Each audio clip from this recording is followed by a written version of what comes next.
नमस्कार, मैं लवीना स्वागत करती हूँ आपका ग्रह नक्षत्र और आपकी खास प्रस्तुति या देवी सर्वभूतेषु में।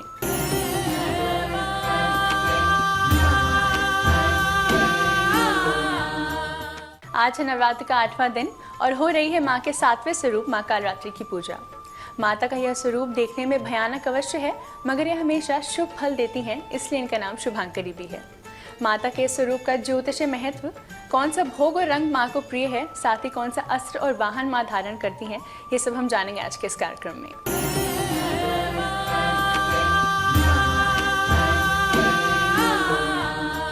तो चलिए कार्यक्रम को आगे बढ़ाते हुए स्वागत करते हैं आचार्य राजेश जी का। राजेश जी, आपका स्टूडियो में बहुत बहुत स्वागत है। नमस्कार। आज हो रही है माँ के 7वें स्वरूप माँ कालरात्रि की पूजा। ऐसे में आप दर्शकों को बताएं कि माँ कालरात्रि की पूजा से हमें किन लाभों की होती है प्राप्ति।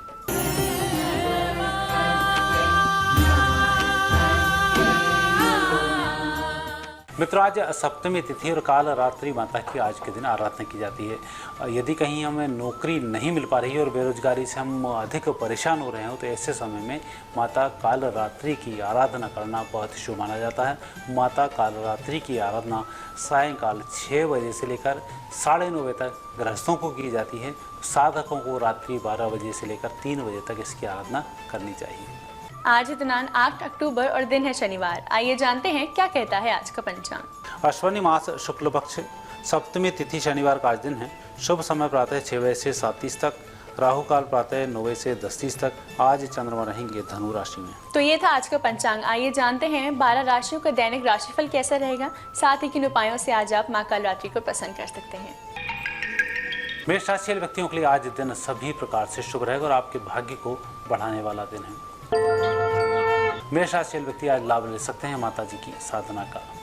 वृषभ राशि वाले व्यक्तियों के लिए समय थोड़ा सा आज कमजोर समय है। स्वास्थ्य को लेकर, तनाव को लेकर, धन को लेकर, उसमें आप थोड़े से चिंतित रहेंगे। माता रानी की कृपा से आपका दिन शुभ होगा। माता जी को चुनरी भेंट करें। मिथुन राशि वाले व्यक्तियों का समय अच्छा है। पारिवारिक जीवन सुधारने का समय है। यदि कहीं आप परिवार में परेशान चल रहे हैं तो बैठकर समस्या का निराकरण करें। माता रानी की आराधना में माता जी को आप धूप दीप की व्यवस्था करें, बेहतर होगा। कर्क राशि वाले व्यक्तियों को अच्छे परिणाम मिलेंगे। आकस्मिक उत्तम लाभ के योग बनते हैं। माता जी की विशेष कृपा, माता जी को खीर अर्पित करें। सिंह राशि व्यक्तियों का व्यक्तिगत जीवन बहुत अच्छा है, सफलताओं भरा है। आज अच्छे लाभों की प्राप्ति होगी। माता जी के मंदिर में सायंकाल मिठाई जरूर चढ़ाएं। कन्या राशि व्यक्तियों का आज दिन थोड़ा सा कमजोर रहेगा। यात्राएं करें, उसमें थोड़ी सी सावधानी रखें। माता जी की आराधना करने में विशेषकर टेकरी वाली माता की आराधना करें या उनके दर्शन करें, दिन शुभ रहेगा। तुला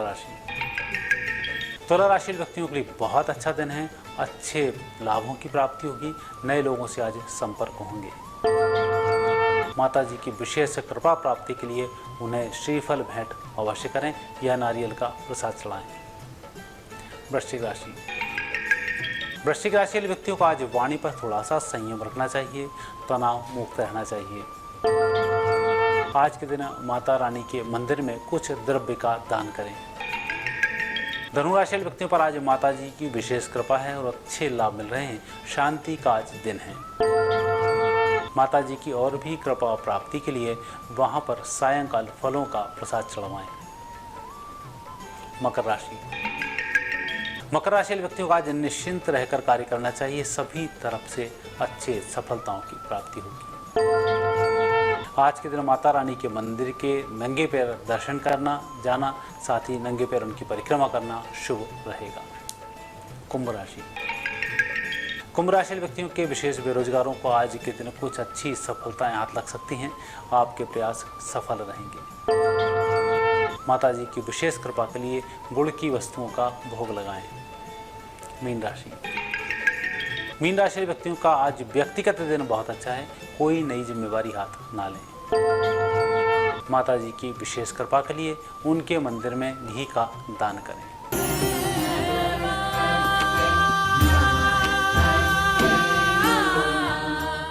राजेश जी, आपकी आज की उपस्थिति के लिए आपका बहुत बहुत धन्यवाद।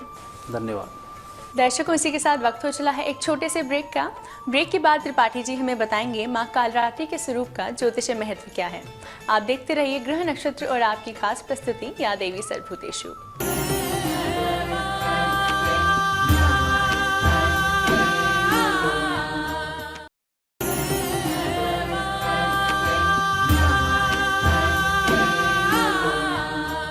ब्रेक के बाद स्वागत है आपका ग्रह नक्षत्र और आपकी खास प्रस्तुति या देवी सर्वभूतेषु में।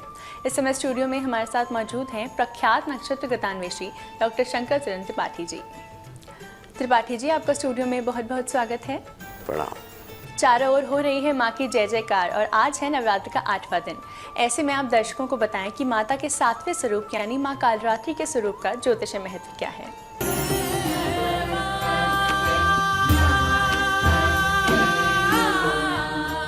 सप्तमं कालरात्रेति, ये देवी का वो स्वरूप है। कालोस्मि विनश्यति, काल को भी नष्ट कर देने की हैसियत रखने वाली ये काली देवी, काली का स्वरूप, जिसकी गति को, जिसके वेग को, जिसके समुच्चय को, जिसके नाद को, जिसके ह्रीं को, जिसके क्लीं को देवता धारण करने की तो हैसियत प्राप्त ही नहीं कर सकते। 33 करोड़ देवताओं का मकर जाल छिन्न भिन्न अवस्था को प्राप्त हो जाता है। देवाधिदेव महादेव स्वयं खड़े होते हैं देवी के वेग को धारण करने के लिए, लेकिन नहीं धारण कर पाते। अंत में देवी स्वयं महादेव के वक्षस्थल पर पैर रख देती है और तब जीवा निकल आती है देवी की, जो काली देवी के रूप में विख्यात होती है। कालांतर में कामाख्या के रूप में विद्यमान हो जाती है। यानी समस्त आज साधक को काल के भय से मुक्त कर देती है देवी। ये वो स्वरूप है देवी का जहां अजरत्व और अमरत्व की कामना लिया हुआ साधक कालजयी, कालातीत हो जाता है, ऐसा प्रमाणों से जाना जाता है। माँ कालरात्रि दुष्टों का नाश करती हैं, साथ ही हमें पापों से मुक्ति दिलाती हैं। ऐसे में आप दर्शकों को बताएं कि माँ कालरात्रि कौन सा वाहन और अस्त्र धारण करती हैं। सिंहोस्मि वाहनो यह सिंहोस्मि वाहन यह चतुर उक्ति। ऋषियों ने इसको चतुर उक्ति के रूप में सिंह पर आरूढ़ होते हुए तो देखा है, लेकिन बाद में इसको कहा कि नहीं, देवी ने वाहन भी छोड़ा है, क्योंकि वाहन इस गति को प्राप्त नहीं हो सकता जिस गति में देवी की ऊर्जा काल रात्रि के रूप में चलती है। देवी स्वयं ही न आकाश में है और न पृथ्वी में है, वायु की तरह, और 49 प्रकार की वायु को अपनी शक्तियों में समाहित कर देवी आज कालरात्रि कालजयी स्वयं अपने ही वाहन पर आरूढ़ है, जो दिखता है और नहीं भी दिखता है। स्वयं देवताओं को भी जो नहीं दिखा, लेकिन उन्हीं को दिखता है कि सोई जाने जय दे जनाई। मनुष्य को तो दिख नहीं सकता कालरात्रि का वाहन। कुछ कहते हैं कि भैंसे पे सवार होती हैं, कहीं कहीं चित्र मिलते हैं, लेकिन महादेव के वक्षस्थल पर रखा हुआ देवी कालरात्रि का दाहिना पैर और निकली हुई जिह्वा ये सिद्ध करती है कि देवी कहीं और किसी पर आरोह नहीं है, बल्कि स्वयं मध्यांतर मध्य में स्वयं काल के ऊपर ही अपनी सवारी किए हुए रहती है। ये तो हुई अस्त्र और वाहन की बात। अगर आपसे बात करें कि वास्तु के हिसाब से किस दिशा की ओर मुख करके साधकों को साधना करनी चाहिए जिससे कि माँ कालरात्रि की कृपा बरसे, बताइए हमारे दर्शकों को। 10 अमरत्व प्राप्त साधक आज के दिन अपनी अमरत्व की अवधारणा को, चिरंजीवी स्थिति को प्राप्त करने के लिए आज के दिन कालरात्रि का आह्वान करते हैं। आज के दिन समस्त तंत्रोक्त जाल का फल प्राप्त करते हैं साधक।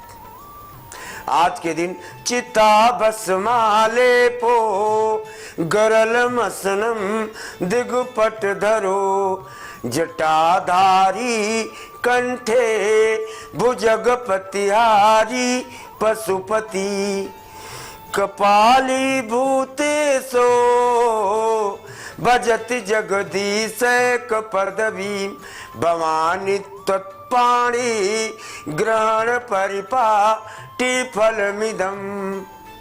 समस्त जो परंपरा से युक्त फलों की प्राप्ति होती है वो साधक आज कालोस्मि, जयोस्मि, वयोस्मि, बलोस्मि 4 प्रकार की चीजों को प्राप्त कर लेता है साधक आज देवी के आह्वान से। ये तो आपने बताया दिशा के बारे में। अगर आपसे बात करें कि किस मंत्र के उच्चारण से हम माँ कालरात्रि को प्रसन्न कर सकते हैं, बताइए हमारे दर्शकों को। साधक अगर अपनी शक्ति और भक्ति को अजरत्व और अमरत्व प्रदान करना चाहता हो तो तदनुसार मंत्रों का उच्चारण करें, या उन मंत्रों को जो तंत्रोक्त जालों में कल्याणार्थ हैं वो इस स्मशान में जाकर उन मंत्रों के तंत्रोक्त जाल को जागृत करता है, ऐसा प्रमाणों से जाना जाता है। आज हो रही है माँ के 7वें स्वरूप माँ कालरात्रि की पूजा। ऐसे में आप दर्शकों को बताएं कि माँ कालरात्रि की पूजा से साधक को किन लाभों की होगी प्राप्ति।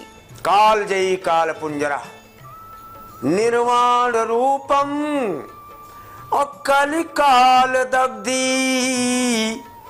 निर्वाण शक्ति से अनुप्राणित देवी का ये स्वरूप त्रैताप कलयुग के समूल नष्ट कर देने की हैसियत और फल साधक को आज के दिन प्राप्त करा देती है, ऐसा जाना जाता है वेदों से।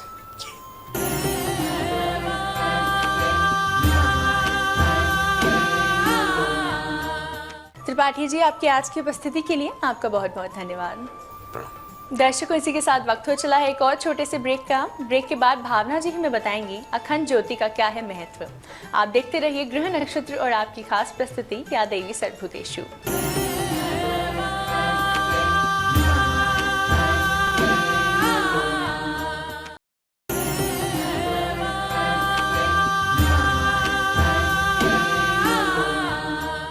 ब्रेक के बाद स्वागत है आपका ग्रह नक्षत्र और आपकी खास प्रस्तुति या देवी सर्वभूतेषु में। इस समय स्टूडियो में हमारे साथ मौजूद हैं भावना जी। भावना जी, आपका स्टूडियो में बहुत बहुत स्वागत है। नमस्कार और आप सभी को नवरात्रों की बहुत बहुत शुभकामनाएं। आज है नवरात्र का 8वां दिन और माँ कालरात्रि की पूजा हो रही है। ऐसे में आप दर्शकों को बताएं कि माता के स्वरूप का महत्व क्या है।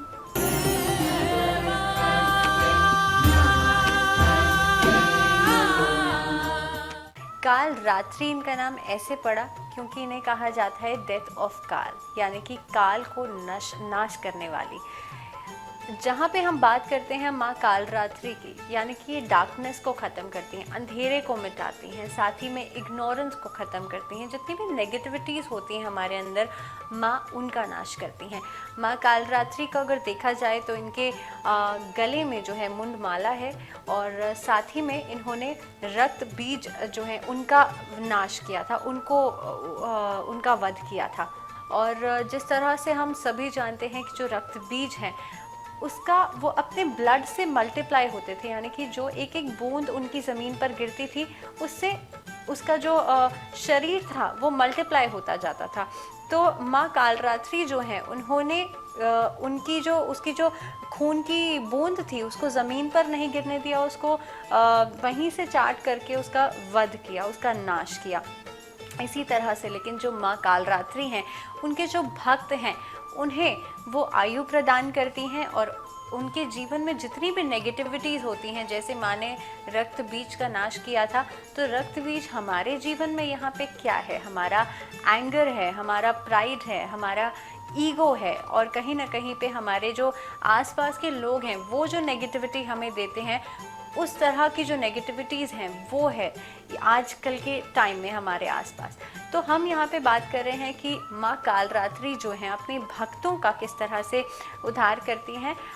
जो आज के दिन में जो भी साधक माँ कालरात्रि का आवाहन करते हैं, माँ भक्तों को आयु प्रदान करती हैं और बल प्रदान करती हैं, अपनी ज़िंदगी में नेगेटिविटी से लड़ने के लिए बल देती हैं। चल रहा है नवरात्र और आप हमें माता को प्रसन्न करने के कुछ उपाय बता रही हैं। ऐसे में आप दर्शकों को बताएं कि नवरात्रि में चंदन लगाने का महत्व क्या है। अगर आप मेडिटेशन करते हैं और ख़ास तौर पे अगर अपने सारे ही चक्रास को आप बैलेंस करते हैं, अगर मेडिटेशन करते वक्त आप चंदन का तिलक जो है अपने थर्ड आई चक्रा पे लगाते हैं तो जो एनर्जी लॉस होता है, क्योंकि हमारी जो एनर्जी लॉस होती है वो हमारे थर्ड आई चक्रा से होती है। किसी से भी हम परेशान हो रहे हैं, किसी की बात से हमें गुस्सा आया तो हमारी एनर्जी लॉस होना शुरू हो जाती है। अगर आप अपने थर्ड आई चक्रा पे मेडिटेशन करते वक्त चंदन का तिलक लगा लेते हैं तो एक तो आपका एनर्जी लॉस नहीं होगा, आप उसको प्रिजर्व करके रख सकते हैं। साथ ही में जो आपका इमोशनल डिसबैलेंस है उसमें आप देखेंगे कि आपकी समानता आएगी। नवरात्रि की पूजा में हम घर में अखंड ज्योति जलाते हैं। इस ज्योति का महत्व क्या है, बताइए हमारे दर्शकों को। तो जैसे कि आज हम माँ कालरात्रि की बात कर रहे हैं, कालरात्रि जो माँ है वो मैंने पहले भी बताया था कि डार्कनेस को ख़त्म करती हैं, अंधेरे का विनाश करती हैं। इसी तरह से जो ज्योति है, जो अखंड ज्योत है, ज्योत को हम इससे कंपेयर करते हैं कि वो एक तरह की नॉलेज है और वो अंधेरे को प्रकाश अंधेरे में प्रकाश लेकर आती है, यानी कि अंधेरे को दूर करती है। जिस तरह से भगवान की जो नॉलेज है, जो माँ देवी हमें नॉलेज देती हैं, वो हमारे अंदर की बुराइयों को, हमारे अंदर की नेगेटिविटीज़ को ख़त्म करती है। इसी तरह से जो हम अखंड ज्योत जलाते हैं उसको हम माँ का स्वरूप मानते हैं, माँ शक्ति का स्वरूप मानते हैं। इसीलिए नवरात्रों के समय में अखंड ज्योति माँ के आगे जलाई जाती है। तो ये तो आपने बताया अखंड ज्योति के महत्व के बारे में। अब आप हमारे दर्शकों को बताएं कि माँ कालरात्रि को हम किस भोग और रंग से प्रसन्न कर सकते हैं। तो आज हरा रंग यानी कि ग्रीन कलर के कपड़े आप पहन सकते हैं, या फिर आप ग्रीन कलर का कुछ भी अपने साथ रख सकते हैं, हैंकी हो चाहे स्कार्फ हो, या फिर आप हरे रंग के आसन पे बैठकर माँ की उपासना कर सकते हैं, मेडिटेशन कर सकते हैं। इसी के साथ साथ आज आपको भोग कौन सा अर्पित करना है माँ को, तो आपको गुड़ का भोग जो है माँ को लगाना है। आज के दिन में गुड़ से बनी हुई कोई मिष्ठान भी अगर आप माँ को अर्पित करेंगे तो भी माँ आप पर प्रसन्न होंगी। आज है नवरात्र का 8वां दिन, ऐसे में आप दर्शकों को बताएं कि आज के दिन साधक के लिए कौन से उपाय होंगे लाभकारी। तो आज के दिन में जैसे कि हम बात कर रहे हैं अंधेरे को दूर करने की, प्रकाश फैलाने की, क्योंकि माँ कालरात्रि की बात हो रही है, तो आज हमें अपने घर के अंदर जो नेगेटिविटी है उसे भी दूर करना पड़ेगा। आपके घर के अंदर की नेगेटिविटी कैसे दूर होगी कि आप घर में साफ़ सफाई तो रोज़ ही करते हैं, लेकिन यहाँ पे हम सॉल्ट वाटर को बहुत ज़्यादा प्योर मानते हैं, और ख़ास तौर पे लाहौरी नमक अगर हो तो उससे बढ़िया और कुछ नहीं है। आप अगर लाहौरी नमक का इस्तेमाल करते हैं और अपने घर में क्लीनिंग करवाते हैं आज के दिन में, तो जितनी भी नेगेटिविटीज़ हैं या किसी की कोई बुरी नज़र हो, इस तरह की जो नेगेटिविटीज़ हैं उससे आपको मुक्ति मिलती है। अब आप हमारे दर्शकों को ये बताएं कि विद्यार्थी सफलता पाने के लिए करे कौन से उपाय। तो आज के दिन में आपको चावल लेने हैं, सफ़ेद चावल लीजिए, उसमें रोली जो है वो अच्छे से मिला लीजिए।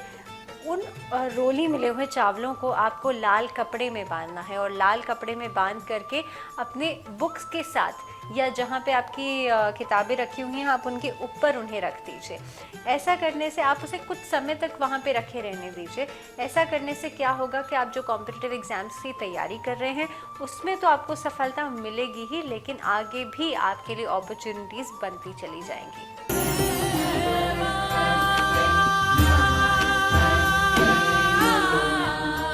भावना जी, आपके आज की उपस्थिति के लिए आपका बहुत बहुत धन्यवाद। नमस्कार दर्शकों, इसी के साथ वक्त हो चला है आज के एपिसोड को यहीं समाप्त करने का।